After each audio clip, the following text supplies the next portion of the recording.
ಬೆಂಗಳೂರಲ್ಲಿ ಟೆಕಿ ಶರ್ಮಿಳಾ ಸಾವಿಗೆ ಟ್ವಿಸ್ಟ್ ಸಿಕ್ಕಿದೆ. ತನಿಖೆ ಸಂದರ್ಭದಲ್ಲಿ ರೇಪ್ ಅಂಡ್ ಮರ್ಡರ್ ಆಗಿರಬಹುದು ಅಂತ ಹೇಳಿ ಸಂಶಯ ಪೊಲೀಸರಿಗೆ ಬಂದಿದೆ.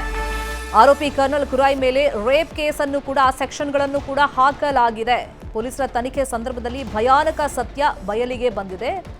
ಈಗ ರಿಪೋರ್ಟ್ಗೋಸ್ಕರ ಪೊಲೀಸರು ವೇಟ್ ಮಾಡ್ತಾ ಇದ್ದಾರೆ. ಆರೋಪಿ ಕರ್ನಲ್ ಕುರಾಯ್ ಮೇಲೆ ಶರ್ಮಿಳಾ ರೇಪ್ ಮಾಡಿರುವಂತ ಕೆಲವೊಂದು ಸೆಕ್ಷನ್ಗಳನ್ನು ಕೂಡ ಪೊಲೀಸರು ಹಾಕಿದ್ದಾರೆ. ಇನ್ನು ತನಿಖೆ ಸಂದರ್ಭದಲ್ಲಿ ಯಾವೆಲ್ಲ ಮಾಹಿತಿ ಬಹಿರಂಗಗೊಂಡಿದೆ? ಆರೋಪಿ ಹೇಳಿರುವಂತೆ ಮನೆಯಲ್ಲಿ ಹೊತ್ಕೊಂಡ ಬೆಂಕಿಯಿಂದ ಟೆಕ್ಕಿ ಸಾವಾಗಿಲ್ಲ, ರೇಪ್ ಅಂಡ್ ಮರ್ಡರ್ ಮಾಡಿ ಬೆಂಕಿಯನ್ನ ಆತ ಹಾಕಿದ್ನಂತೆ. 34 ವರ್ಷದ ಟೆಕ್ಕಿ ಶರ್ಮಿಳಾ ಮೇಲೆ ಕುರಾಯ್ಗೆ ಲವ್ ಆಗಿದೆ. ಕರ್ನಲ್ ವಯಸ್ಸಲ್ಲಿ ಶರ್ಮಿಳಾಗಿಂತ 16 ವರ್ಷ ಚಿಕ್ಕವನಾಗಿದ್ದ. ತನ್ನನ್ನ ಲವ್ ಮಾಡು ಅಂತೇಳಿ ಈ ಕರ್ನಲ್ ಶರ್ಮಿಳಾ ಹಿಂದೆ ಬಿದ್ದಿದ್ನಂತೆ, ಪೀಡಿಸ್ತಾ ಇದ್ದಂತೆ. ಆತ ಅವತ್ತು ಏನ್ ಮಾಡ್ದ ಹಂಗಾದ್ರೆ?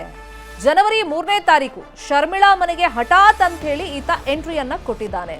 ಮನೆಯ ಟೆರೇಸ್ ಮೂಲಕ ಮನೆಯೊಳಗೆ ಈತ ಪ್ರವೇಶವನ್ನ ಮಾಡಿದ್ದಾನೆ. ಶರ್ಮಿಳಾ ಮನೆಯೊಳಗೆ ಬಂದು ಶರ್ಮಿಳಾ ಜೊತೆಯಲ್ಲಿ ಅನುಚಿತವಾಗಿ ವರ್ತಿಸಿದ್ದಾನೆ ಈ ಆರೋಪಿ. ಅದಾದ್ಮೇಲೆ ರೇಪ್ ಮಾಡಿ ಉಸಿರುಗಟ್ಟಿಸಿ ಕೊಲೆ ಮಾಡಿರುವಂತ ಮಾಹಿತಿ ಇದೀಗ ಪೊಲೀಸರಿಗೆ ಲಭ್ಯವಾಗಿದೆ. ಅತ್ಯಾಚಾರದ ಸಂದರ್ಭದಲ್ಲಿ ರೂಮ್ನಲ್ಲಿ ಪ್ರಜ್ಞೆ ತಪ್ಪಿದಂತ ಅನುಮಾನನೂ ವ್ಯಕ್ತವಾಗಿದೆ. ಹೀಗಾಗಿ ರೂಮ್ನಲ್ಲಿದ್ದ ಆಕೆಯನ್ನ ಕಿಚನ್ಗೆ ಈತ ಎಳ್ಕೊಂಡ್ ಬಂದಿದ್ದಾನೆ. ರಕ್ತವಾಗಿದ್ದ ಬಟ್ಟೆಯನ್ನ ಹಾಸಿಗೆ ಮೇಲೆ ಹಾಕಿ ಈತ ಬೆಂಕಿಯನ್ನ ಹಚ್ತಾನೆ. ಆ ಸಂದರ್ಭದಲ್ಲಿ ಆತನಿಗೊಂದು ಕನ್ಸರ್ನ್ ಬಂದಿದೆ, ಏನು ಆಕೆಗೇನು ಆಗಬಾರದು ಅಂತ ಬಯಸಿದ್ದಾನೆ. ಬೆಂಕಿ ಹೆಚ್ಚಾದ ಹಿನ್ನೆಲೆಯಲ್ಲಿ ಆತನಿಗೆ ಗಾಬರಿಯಾಗಿದೆ. ಸ್ಥಳದಿಂದ ಎಸ್ಕೇಪ್ ಆಗಿ ಹೋಗಿದ್ದಾನೆ. ಪೊಲೀಸರು ವಿಚಾರಣೆ ಮಾಡುವಾಗ ರೇಪ್ ಬಗ್ಗೆ ಕೇಳಿದ್ರೆ ತನಗ ಆ ಬಗ್ಗೆ ಗೊತ್ತಿಲ್ಲ ಅಂತ ಆರೋಪಿ ಹೇಳ್ತಾ ಇದ್ದಾನಂತೆ. ರಾಮಮೂರ್ತಿ ನಗರ ಪೊಲೀಸರಿಂದ ತೀವ್ರ ರೀತಿಯಲ್ಲಿ ಆತನನ್ನ ವಿಚಾರಣೆಗೆ ಒಳಪಡಿಸಲಾಗಿದೆ. ಸದ್ಯ ಆರೋಪಿ ಹೇಳಿಕೆಯನ್ನ ಪಡೆದು ವಿಚಾರಣೆಯನ್ನ ಮುಂದುವರೆಸಿದ್ದಾರೆ ಪೊಲೀಸರು. ಜೊತೆಗೆ ಕೋರ್ಟ್ಗೋಸ್ಕರ ನಾವು ನಾವು ವಿಸರ ಕಲಿಸಿದ್ದೀವಿ. ಜೊತೆಗೆ ಡಿಟೇಲ್ ಇನ್ವೆಸ್ಟಿಗೇಷನ್ ಮಾಡುವಾಗ ನಂತರ ಗೊತ್ತಾಯಿತು ಇದು ಒಂದು ಮರ್ಡರ್ ಕೇಸ್ ಇದೆ. ಇದು ಮರ್ಡರ್ ಒಬ್ಬ PUC ಓದ್ತಾರೋದು ಒಬ್ಬ ವಿದ್ಯಾರ್ಥಿ ಪಕ್ಕದಲ್ಲಿ ಇರ್ತಾರೆ, ಅವ್ರ ಕಡೆಯಿಂದ ಆಗಿದೆ. ಅವರು ಒಪ್ಕೊಂಡಿದ್ದಾರೆ. ಆದರೆ ಇದರಲ್ಲಿ ಏನೇನು ಎವಿಡೆನ್ಸಸ್ ಇದೆ ಅದು ಬಿಲ್ಡಪ್ ಮಾಡಲಿಕ್ಕೆ ನಮ್ಮ ಇನ್ವೆಸ್ಟಿಗೇಷನ್ ಟೀಮ್ ಅವರು ಪ್ರಯತ್ನ ಮಾಡ್ತಾಯಿದ್ದಾರೆ ಅವರು. ಸೊ ಇದು ಒಂದು ಇನಿಷಿಯಲ್ ನಾವು UDR ಅಂದರೆ ಸಸ್ಪಿಷಿಯಸ್ ಡೆತ್ ಅಂತ ತೊಗೊಂಡಿದ್ದೀವಿ. ಸಸ್ಪಿಷಿಯಸ್ ಡೆತ್ತಲ್ಲಿ ಯಾವುದೂ ನಮ್ಮ ಹತ್ರ ಕ್ಲೂ ಇರಲಿಲ್ಲ. ಬಟ್ ನಮ್ಮ ಪೊಲೀಸವರು ಒಳ್ಳೆ ಕೆಲಸ ಮಾಡಿ ಇದು ಮರ್ಡರ್ ಕೇಸ್ ಡಿಟೆಕ್ಟ್ ಮಾಡಿ ಆರೋಪಿಯವರಿಗೆ ಅರೆಸ್ಟ್ ಮಾಡಿದ್ರು. ಕೋರ್ಟ್ಗೋಸ್ಕರ ನಾವು ಇನ್ನು ಬೆಂಗಳೂರಲ್ಲಿ ಟೆಕ್ಕಿ ಶರ್ಮಿಳಾ ಕೊಲೆ ಪ್ರಕರಣ ಸಂಬಂಧ ಕೊಲೆ ಆರೋಪಿ ಕರ್ನಲ್ ಕುರಾಯಿ ಬೆಂಗಳೂರಲ್ಲಿ ನೆಲೆಸಿದ್ದ, ತಾಯಿ ಜೊತೆಯಲ್ಲಿ ಬಂದಿದ್ದ. ಓದೋದಕ್ಕೆ ಅಂತಾನೆ ಈ ಕರ್ನಲ್ ಕುರಾಯ್ನನ್ನ ಆತನ ತಾಯಿ ಬೆಂಗಳೂರಿಗೆ ಕರ್ಕೊಂಡ್ ಬಂದಿದ್ರು. ಆದರೆ ಈ ಘಟನೆ ಆದ್ಮೇಲೆ ಮನೆ ಖಾಲಿ ಮಾಡಿದ್ದಾರೆ ತಾಯಿ. ಮಗನಿಗೆ ಶಿಕ್ಷಣ ಕೊಡಿಸ್ಬೇಕು ಅನ್ನೋ ಉದ್ದೇಶದಿಂದನೇ ಬೆಂಗಳೂರಿಗೆ ಕರ್ಕೊಂಡ್ ಬಂದಿದ್ರು. ರಾಮಮೂರ್ತಿ ನಗರದ ಸುಬ್ರಹ್ಮಣ್ಯ ಲೇಔಟ್ನಲ್ಲಿ ವಾಸ ಮಾಡ್ಕೊಂಡಿದ್ರು. ಟೆಕ್ಕಿ ಶರ್ಮಿಳಾ ಪಕ್ಕದ ಬಿಲ್ಡಿಂಗ್ನಲ್ಲೇ ಕುರಾಯ್ ತಾಯಿ ಜೊತೆಯಲ್ಲಿ ವಾಸ ಮಾಡ್ಕೊಂಡಿದ್ದ. ಸಿಂಗಲ್ ಪೇರೆಂಟ್ ಆಗಿದ್ರು ಅನ್ನೋದು ಗೊತ್ತಾಗಿದೆ. ಶಿಕ್ಷಣಕ್ಕೋಸ್ಕರನೇ ಮಗ ಚೆನ್ನಾಗಿ ಓದಬೇಕು ಅಂತ ಹೇಳಿ ಮಗನನ್ನ ಕೊಡಗಿನಿಂದ ಬೆಂಗಳೂರಿಗೆ ಕರ್ಕೊಂಬಂದು ಇಲ್ಲಿ ವಾಸ ಮಾಡ್ಕೊಂಡು ಕಷ್ಟಪಟ್ಟು ಓದಿಸ್ತಾ ಇದ್ರು. ಆದ್ರೆ ಈಗ ಶರ್ಮಿಳಾ ಕೊಲೆ ಮಾಡಿದ್ದಾನೆ ಅಂತ ಹೇಳಿ ಕುರಾಯ್ ಆರೋಪವನ್ನ ಹೊತ್ಕೊಂಡಿದ್ದಾನೆ. ಹೀಗಾಗಿ ಈ ಆರೋಪ ಎಲ್ಲ ಬಂದ್ಮೇಲೆ, ಘಟನೆ ಆದ್ಮೇಲೆ ಕುರಾಯ್ ತಾಯಿ ಮನೆ ಖಾಲಿ ಮಾಡ್ಕೊಂಡು ಹೋಗಿದ್ದಾರೆ. ಅದೇ ಇದು ನಮಗೂ ಗೊತ್ತಾಯಿತು, ನಮಗೂ ಶಾಕಿಂಗ್ ಆಯಿತು ಆ್ಯಕ್ಚುಲಿ. ಸೊ ತುಂಬ ಡಿಸೆಂಟ್ ಹುಡುಗ ಇದ್ದ. ಅವನು ಪಡಾಯಿತು, ಕಾಲೇಜ್ಗೆ ಹೋಗಿ ಬರ್ತಿದ್ದ, ಇಲ್ಲೇ ಒಂದು ಕಾಲೇಜಲ್ಲಿ ಓದ್ತಾ ಇದ್ದ. ಸೊ ಸಿಂಗಲ್ ಪೇರೆಂಟ್ ಇದ್ದರು ಪಾಪ ಅವರು. ತುಂಬ ಚೆನ್ನಾಗಿ ಓದ್ತಿದ್ದ. ಸೊ ತುಂಬ ಡಿಸೆಂಟ್ ಇದ್ದ ಹುಡುಗ. ಸೊ ಈ ಥರ ನಮಗೆ ಕೇಳಿ ಈಗ ಜಸ್ಟ್ ಇವತ್ತೇ ಗೊತ್ತಾಯ್ತು ನಮಗೆ. ಸೊ ಮಾರ್ನಿಂಗ್ ನೀವು ಯಾವ ಮೀಡಿಯಾ ಎಲ್ಲ ಬಂದ್ರಲ್ವ, ಸೊ ನಮಗೆ ಆಗ ಗೊತ್ತಾಯಿತು. ಸೊ ಇದು ಈ ಥರ ಮಾಡ್ಬೋದಾ ಹುಡುಗ ಅಂದ್ಕೊಂಡು ನಮಗೂ ಶಾಕಿಂಗ್ ಆಯಿತು. ಜಾಸ್ತಿ ಅಷ್ಟೊಂದು ಮಾತಾಡ್ತಿರ್ಲಿಲ್ಲ, ಬಟ್ ತುಂಬ ಡಿಸೆಂಟಾಗಿ ಮಾತಾಡ್ತಿದ್ದ. ಏನಾದರೂ ಕೇಳಿದ್ರೆ ತುಂಬ ರೆಸ್ಪಾನ್ಸ್ ಮಾಡೋದಾಗಲಿ ತುಂಬ ನೀಟಾಗಿ ರೆಸ್ಪಾನ್ಸ್ ಮಾಡ್ತಿದ್ದ. ಸೊ ಚೆನ್ನಾಗಿ, ಸೊ ತುಂಬ ಡಿಸೆಂಟ್ ಇದ್ದ. ಮತ್ತು ಆಲ್ರೆಡಿ ಎಕ್ಸಾಮ್ಸ್ ಬೇರೆ ಇದೆ. ಸೊ ಸೆಕೆಂಡ್ PUC ಓದ್ತಾ ಇದ್ದ ಅನ್ಸುತ್ತೆ ಹುಡುಗ.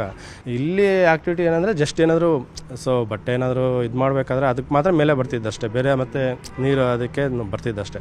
ಓದ್ಕೊಳೋದಕ್ಕೆಲ್ಲ ಎಲ್ಲ ಮೇಲೆ ಬರ್ತಿರಿ. ಅದರಲ್ಲಿ ಒಂದು ಇಬ್ಬರು ಹುಡುಗಿರಿದ್ರು ಅಂತ ಗೊತ್ತಿತ್ತು ಅಷ್ಟೇ. ಸೊ ಅಬ್ಸರ್ವ್ ಏನು ಮಾಡಿರಲಿಲ್ಲ. ಸೊ ಅಷ್ಟೊಂದು ಇದಿಲ್ಲ ನಮಗೆ. ಸೊ ಅವರಿಬ್ಬರೇ ಇದ್ದಿದ್ದು ಪಾಪ.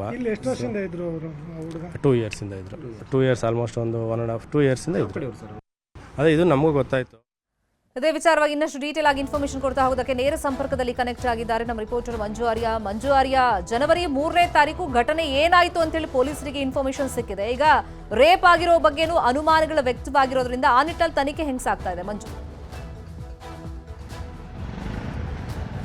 ಶರ್ಮಿತಾ, ಟೆಕ್ಕಿ ಶರ್ಮಿಳಾ ಕೊಲೆ ಪ್ರಕರಣಕ್ಕೆ ಸಂಬಂಧಪಟ್ಟಂತೆ ಈಗಾಗಲೇ 18 ವರ್ಷದ ಕರ್ನಲ್ ಕುರೈ ಅನ್ನುವಂಥ ಒಬ್ಬ ವಿದ್ಯಾರ್ಥಿನಿಯನ್ನ ಈಗಾಗಲೇ ರಾಮಮೂರ್ತಿ ನಗರ ಪೊಲೀಸರು ಬಂಧನ ಮಾಡಿದ್ದಾರೆ. ಬಂಧನ ಮಾಡಿ ಇನ್ವೆಸ್ಟಿಗೇಷನ್ ಅನ್ನು ಕೂಡ ಮಾಡ್ತಾ ಇರುವಂತದ್ದು. ಈಗಾಗಲೇ ತನಿಖೆ ಸಂದರ್ಭದಲ್ಲಿ ಆತ ಹೇಳ್ತಿರುವಂತದ್ದು ಏನು ಅಂತಂದ್ರೆ, ಜನವರಿ 3ನೇ ತಾರೀಕಿನಂದು ರಾತ್ರಿ 10:30 ಸುಮಾರಿನಲ್ಲಿ ಆಕೆ ಒಬ್ಳೆ ಮನೆಯಲ್ಲಿರ್ತಾಳೆ. ಮನೆಯಲ್ಲಿದ್ದಂತಹ ವೇಳೆಯಲ್ಲಿ ಹೋಗಿ ಆ ಡೋರ್ ಓಪನ್ ಮಾಡ್ಕೊಂಡು ಒಳಗಡೆ ಹೋದೆ, ಆಕೆಯನ್ನ ಅತ್ಯಾಚಾರ ಮಾಡೋದಕ್ಕೆ ಯತ್ನವನ್ನ ಮಾಡಿದೆ. ಅದಕ್ಕೆ ಅದು ಡಿನೈ ಮಾಡ್ಕೊಂತ ಬಂದ್ಲು. ಆ ಸಂದರ್ಭದಲ್ಲಿ ನೂಕಾಟ ಮಾಡಿದೆ.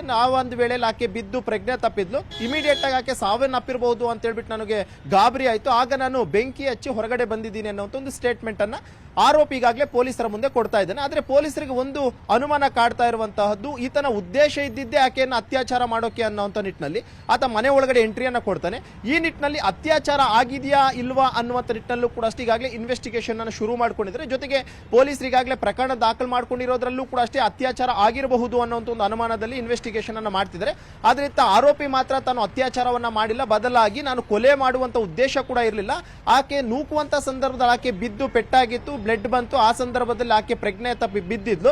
ಆಗ ನಾನು ಅಲ್ಲಿಂದ ವಾಪಸ್ ಬಂದೆ ಹೊರತು ನಾನು ಕೊಲೆ ಮಾಡಿಲ್ಲ ಅನ್ನುವಂಥ ನಿಟ್ಟಿನಲ್ಲೂ ಕೂಡ ಆತ ಸ್ಟೇಟ್ಮೆಂಟ್ ಅನ್ನು ಈಗಾಗಲೇ ಕೊಡ್ತಾ ಇದ್ದಾನೆ. ಆದ್ರೆ ಕೊನೆಯದಾಗಿ ಪೊಲೀಸರು ಆತನೇ ಏನಾದ್ರೂ ಉಸಿರುಗಟ್ಟಿಸಿ ಸಾಯಿಸಿದಾನ. ಯಾಕಂದ್ರೆ ಈತ ಆಕೆಯನ್ನ ಅಟೆಂಪ್ಟ್ ಮಾಡುವಂತ ಸಂದರ್ಭದಲ್ಲಿ ಆಕೆ ಸ್ಟವ್ ನ ಮೇಲೆ ಒಂದು ಹಾಲನ್ನು ಇಟ್ಟಿರ್ತಾಳೆ. ಜೊತೆಗೆ ಅದು ಉಕ್ಕಿ ಸ್ಟವ್ ನಲ್ಲಿ ಅಂದ್ರೆ ಆ ಬೆಂಕಿ ಕೂಡ ಅಷ್ಟೇ ಆರೋಗಿರುತ್ತೆ. ಆದ್ರೂ ಕೂಡ ಅಷ್ಟೇ ಗ್ಯಾಸ್ ಅನ್ನುವಂಥದ್ದು ಲೀಕೇಜ್ ಆಗ್ತಾ ಇತ್ತು. ಆ ನಿಟ್ಟಿನಲ್ಲಿ ಆಕೆ ಗ್ಯಾಸ್ ನ ಅಂದ್ರೆ ಆ ಒಂದು ಲೀಕೇಜ್ ಆಗ್ತಿದ್ದಂಥದ್ದು ಏನಿತ್ತು ಅದನ್ನ ಏನಾದ್ರೂ ಆಕೆ ಸೇವಿಸಿ ಅಂದ್ರೆ ಕೊಲೆ ಆಗಿರಬಹುದು, ಅಂದ್ರೆ ಆಕೆ ಸಾವಾಗಿರಬಹುದು, ಅಥವಾ ಈತನೇ ಉಸಿರುಗಟ್ಟು ಸಾಯಿಸಿದಾನ ಅನ್ನುವಂಥದ್ರ ಬಗ್ಗೆ ಕೂಡ FSL ರಿಪೋರ್ಟ್ ಬರಬೇಕಾಗಿದೆ. ಒಟ್ಟಿನಲ್ಲಿ ಆತ ಕೊಲೆ ಮಾಡುವಂತಹ ಉದ್ದೇಶ ಇಲ್ಲದೆ ಇದ್ರೂ ಕೂಡ ಅಷ್ಟೇ ಆಕೆಯನ್ನು ಅತ್ಯಾಚಾರ ಮಾಡುವಂತ ನಿಟ್ಟಿನಲ್ಲಿ ಆ ಮನೆಗೆ ಹೋಗಿರುವಂತದ್ರ ಬಗ್ಗೆ ಪ್ರಾಥಮಿಕವಾಗಿ ತನಿಖೆ ವೇಳೆಯಲ್ಲಿ ಬಯಲಾಗಿದೆ. ಆ ನಿಟ್ಟಿನಲ್ಲೂ ಕೂಡ ಇನ್ವೆಸ್ಟಿಗೇಷನ್ ಅನ್ನು ಈಗಾಗಲೇ ಮಾಡ್ತಾ ಇರುವಂತದ್ದು. ಸದ್ಯಕ್ಕೆ ಈಗಾಗಲೇ ಆತನನ್ನ 3 ದಿನಗಳ ಕಾಲ ಪೊಲೀಸ್ ಕಸ್ಟಡಿಗೆ ಪಡ್ಕೊಂಡಿದ್ದಾರೆ. ಇನ್ನು ಆತ ಕೆಲಸ ಅಂದ್ರೆ ಆತ ಓದ್ತಿರುವಂತಹ ಒಂದು ಕಾಲೇಜಿನ ಪ್ರಾಂಶುಪಾಲರಿಂದಲೂ ಕೂಡ ಈಗಾಗಲೇ ಮಾಹಿತಿಯನ್ನು ಕಲೆಕ್ಟ್ ಮಾಡ್ತಿದ್ದಾರೆ. ಅಂದ್ರೆ ಆತನ ಬಿಹೇವಿಯರ್ ಆಗಿತ್ತು, ಆತನ ನಡವಳಿಕೆ ಹೇಗಿತ್ತು ಅನ್ನೋಂಥದ್ರ ಬಗ್ಗೆ ಕೂಡ ಈಗಾಗಲೇ ಮಾಹಿತಿಯನ್ನು ಕಲೆಕ್ಟ್ ಮಾಡ್ಕೊಳ್ಳೋದಕ್ಕೆ ಪೊಲೀಸರು ಈಗಾಗಲೇ ಮುಂದಾಗಿರುವಂತದ್ದು. ಸದ್ಯಕ್ಕೆ ಇನ್ನು 3 ದಿನಗಳ ಕಾಲ ಆತನನ್ನ ತೀವ್ರ ವಿಚಾರಣೆ ಮಾಡ್ತಿದ್ದು, ಆತನ ಮೊಬೈಲ್ ಫೋನ್ ಮತ್ತು ಆಕೆಯ ಮೊಬೈಲ್ ಫೋನ್ ಎರಡನ್ನೂ ಕೂಡ ವಶಕ್ಕೆ ಪಡೆದ್ಬಿಟ್ಟು ಟೆಕ್ನಿಕಲ್ ಬೇಸ್ಡ್ ಆಗಿ ಏನಾದರೂ ಎವಿಡೆನ್ಸಸ್ ಇದೆಯಾ, ಇವರಿಬ್ಬರಿಗೂ ಕೂಡ ಅಷ್ಟೇ ಪರಿಚಯ ಇತ್ತ ಅಥವಾ ಪರಿಚಯ ಇಲ್ಲದೆ ಈ ರೀತಿಯಾಗಿ ಆತ ಮನೆಗೆ ಅನಧಿಕೃತವಾಗಿ ಎಂಟ್ರಿಯನ್ನ ಮಾಡಿದ್ನ ಅನ್ನುವಂಥದ್ರ ಬಗ್ಗೆ ಕೂಡ ಈಗಾಗಲೇ ಪೊಲೀಸರು ಮಾಹಿತಿಯನ್ನ ಕಲೆಕ್ಟ್ ಮಾಡ್ತಾ ಇರುವಂತಹದ್ದು. ಶರ್ಮಿತಾ, ಥ್ಯಾಂಕ್ ಯು ಮಂಜುವರಿ ಈ ಕ್ಷಣದ ಮಾಹಿತಿಗೆ.